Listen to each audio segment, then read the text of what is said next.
Sehemu ya 14. Upepo ulivuma kwa nguvu jangwani, ukibeba vumbi lililochanganyika na harufu ya mapambano. Bendera za kifalme zilikuwa juu, zikitikiswa na askari waliokaa tayari kwa amri. Macho ya Elian yalikuwa makali, akimtazama adui yao wa zamani, baba yake mwenyewe, Mfalme Almar, aliyesimama upande wa pili akiwa amevalia mavazi meusi ya vita, akishikilia upanga wake wa kale uliotengenezwa kutoka kwa chuma cha kifalme cha nyakati za kale. Malkia Zuri, akiwa upande wa Elian, alionekana mtulivu, lakini macho yake yalikuwa na huzuni. Aliamini bado kuna njia ya kuzuia damu kumwagika. Elian alisema kwa sauti ya upole lakini yenye mamlaka, "Je, uko tayari kwa hili?"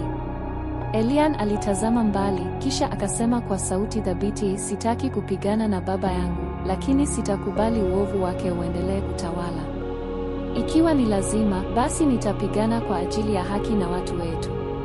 Kabla ya vita kuanza, ghafla anga lilijawa na mwanga mkali. Kulikuwa na radi iliyoanguka katikati ya pande mbili. Kutoka katika mwanga huo, alijitokeza mzee aliyevalia joho jeupe lenye alama ya jua lililowaka. Watu wote walitulia.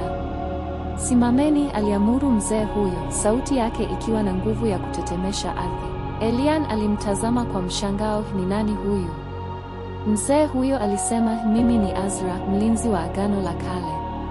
Muda wa vita haujafika bado. Kuna siri ambayo haijafichuliwa, siri ya damu na roho." Mfalme Almar alisonya, lakini hakuweza kuzungumza. Mzee Azra alimgeukia na kusema kwa sauti nzito, "Almar, umetawaliwa na giza la laana ya zamani. Roho ya malkia wako aliyeuawa bado inalilia haki. Ila haki hiyo haiji kwa upanga tu, bali kwa ukweli. Sasa Elian lazima ajue ukweli wa kuzaliwa kwake." Watu wote walitazama. Elian alisogea karibu.